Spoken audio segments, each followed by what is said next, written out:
Hey, you guys, thanks for listening to this episode of Tips with T. On today, I have Miss Kim with us. Hey, Miss Kim, how are you doing today? I'm fantastic. How are you?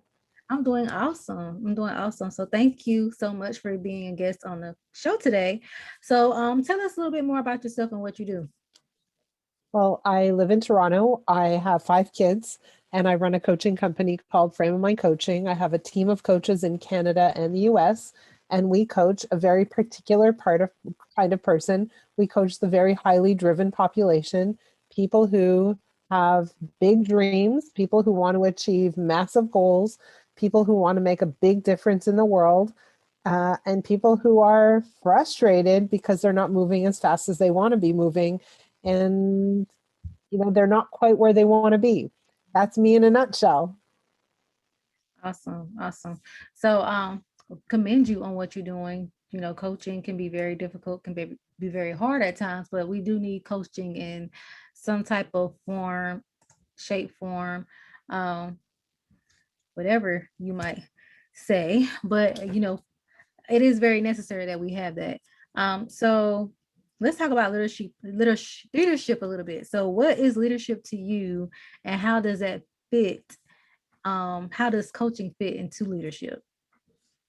So, I mean, our focus is on working with leaders. So, we've studied leadership for years and years and years, and we've discovered what is leadership. A leader is a person who steps up, who steps forward, even when they don't know where they're going or what comes next. But they're the person who says, I'll go, right? And that's a leader. And what we find is that people who have the ability or who are willing to go forward think very differently than the rest of us. And they have a few strategies that they use to become successful. But I will say that, again, we've studied leadership for years and years, and we've discovered that very successful leaders, people who achieve massive goals, tend to have one thing that is stronger than other things in comparison to the rest of the population. And that is that these leaders have a higher degree of emotional resilience. Mhm. So, what does that mean? It means that they have the ability to bounce back from adversity faster and leverage the adversity. So, turn it into an advantage somehow, uh, make it work for them. So that's leadership. That's what we've studied about it. And that's what we've learned over the years. Awesome. So how can leaders get started with coaching others if they would like to do so? Well, look, we train leaders how to coach. Mhm. And I will say this, that we don't train any leader.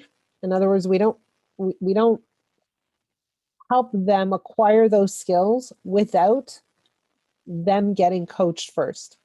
So if you want to be an amazing leader, an amazing coach, then it's really important. The first step is to go through an amazing coaching experience.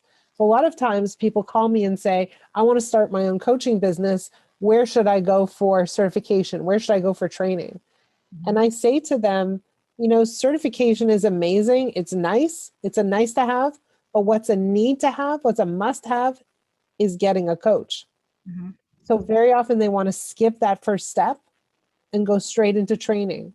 And I always say that's not a good idea. You need to do the coaching first because A, you need to experience amazing coaching so you know what it could look like, feel like, sound like.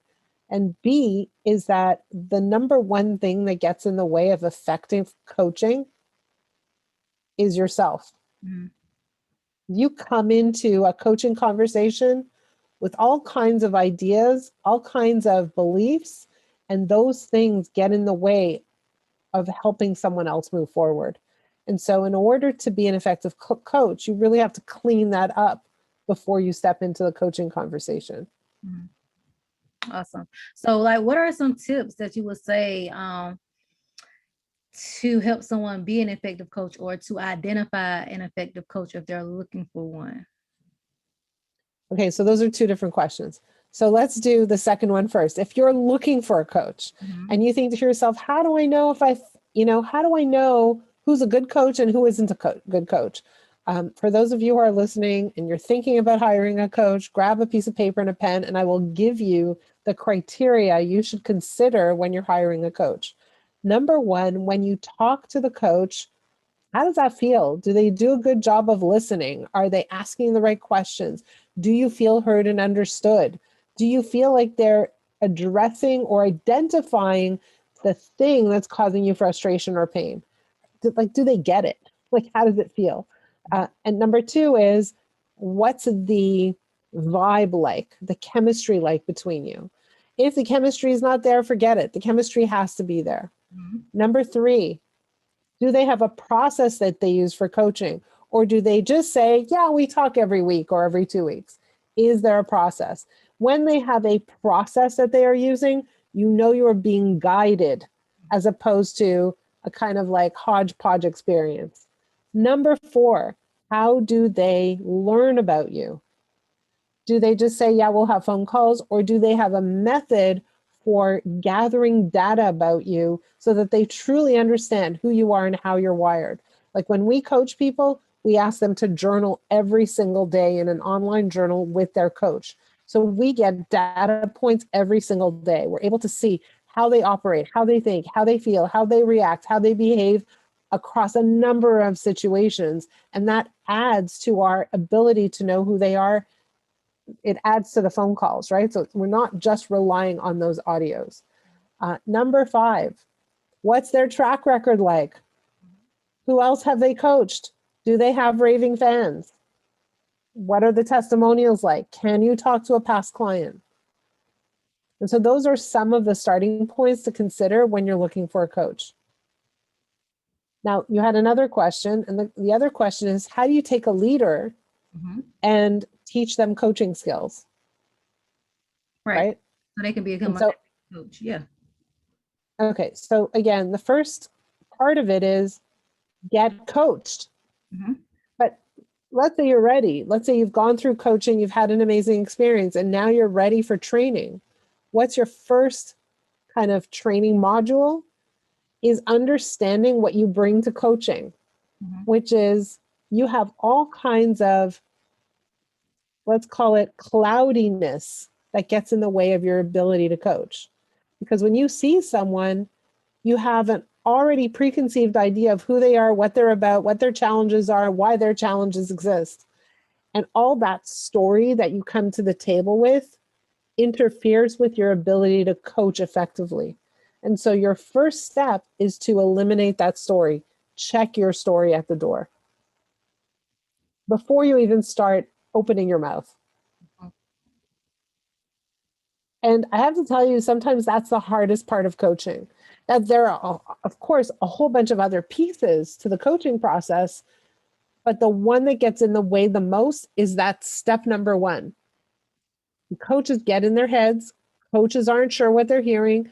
Coaches don't come to the table clean and clear. They come with their own baggage. They come with their own story. And step number one is we need to come to the coaching conversation with a clean slate without making any assumptions. And that's probably the single most challenging part of coaching. Mhm. So I'm glad you said challenges. So what are some other challenges that you might see that people experiencing while trying to become a coach or with coaching period?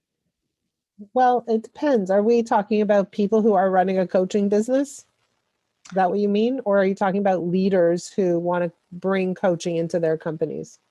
Well, well, let's talk about the leaders since we were on leaders. If they want to bring the coaching into their companies, what type of challenges are they facing? Okay. So, what I see is leaders make three mistakes when they try to coach individuals. Mhm. Mistake number one is they focus on behaviors instead of beliefs. Mhm.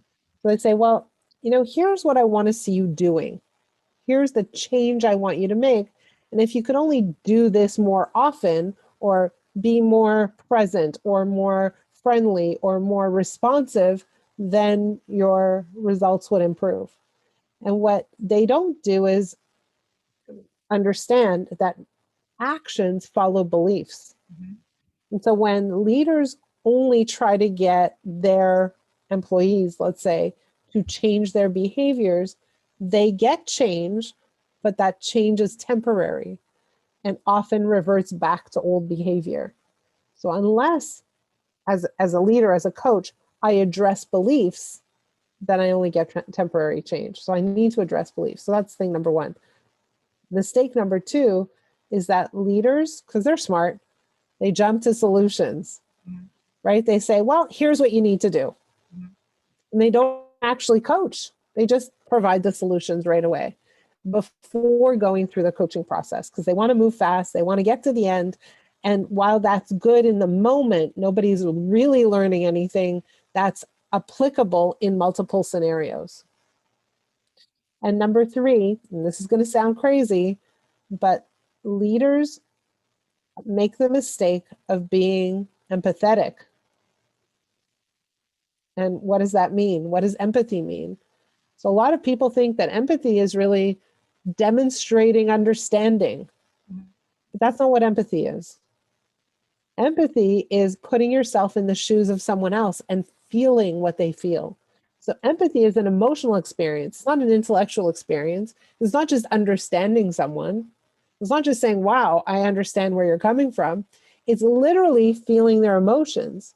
So imagine you're walking by and you see someone drowning in a pool. How are they feeling, do you think? How do they feel? If they're drowning in the pool, they're probably scared for their life. Right, they're terrified, they're scared, they're breathless, they're Mhm. panicking. And the moment that I have empathy, I feel scared, terrified, panicking. And that in that moment, I literally prevented myself from being able to help them. It's like I jumped into the pool and started drowning right beside them. Interesting, right? Mhm. And so it's important to be compassionate. I can't just see someone drowning and keep walking, right? I need compassion. I need feeling. I need to say, oh my God, that person needs help. But if I jump in the pool and start drowning with them, does it help them? No, it makes matters worse. I need to be able to see them drowning, but I need to stand solidly on the outside of the pool, reach in and pull them out. So more so of having self control, I guess, over being in that emotional state with them. Exactly. So it's important to acknowledge their emotional state, Mhm. but we don't want to drown with them. We need to be able to envision them in a better place. Mhm. And in order to be able to envision them in a better place, we can't get caught in the trap of empathy. Wow. Nobody ever said it like that before, right? Nobody has really ever said it like that before. And that kind of makes a lot of sense because, um, we do tend to, pull off of one another energy. And with that being said, like that's how a lot of people get like emotionally drained from taking on other people's problems, which is not like what you just put it is a way to take on someone else's problems, but it's a healthy way of doing so. Like you said, you can't just jump in the pool with them if if you can't swim or get them out. Might be a logical way of pulling them out the pool by, you know, being on the side of the pool. You know, so that did kind of like shift my mindset on how we should actually do coach and train people. Yeah, we're all going through a lot, but at the end of the day, yeah, you don't want to get trapped into that cycle along with them. Exactly. So everybody comes to the table with a story. And that story is important. It's important we hear the story, understand the story, acknowledge the story. But it's also important that we don't buy the story because as coaches, if we buy the story, it's really hard for us to move them to a new place. We need to be able to sell them in a way, a new story. Mhm. We can't do that if we've hooked on to the original story. It's impossible. Awesome. Awesome. Well, thank you so much, Miss Kim, for coming on, talking about I your like being called Miss Kim. for coming on the show today and telling us your tips and teaching us about coaching. So if anyone is interested, I'm gonna share your social media handles. So you can tell us how we can get in contact with you. Amazing. Yeah. Best way to get in contact with me is literally go to the website, frameofmindcoaching.com, and look us up. And if you want to reach me directly, it's kim@frameofmindcoaching.com. But thank you for sharing all these social media handles. All right. And you guys, if you want to get in contact with me, make sure you do so. My number is 910-317-0396. You can shoot me an email at contact@mjfinancial.biz. You can schedule a consultation on the website at www.mjfinancial.biz. You can find this episode on Anchor, and you can also find the video playback for this episode on the YouTube channel for M&J Financial Management. And if you guys would like to be a guest on the show, feel free to shoot me an email at contact@mjfinancialmanagement.biz. So thank you once again, Miss Kim, for being on the show. I highly appreciate you. Thank you so much for having me as your guest. It was so much fun. Awesome. And you guys, we will see you on the next episode of Tips with T.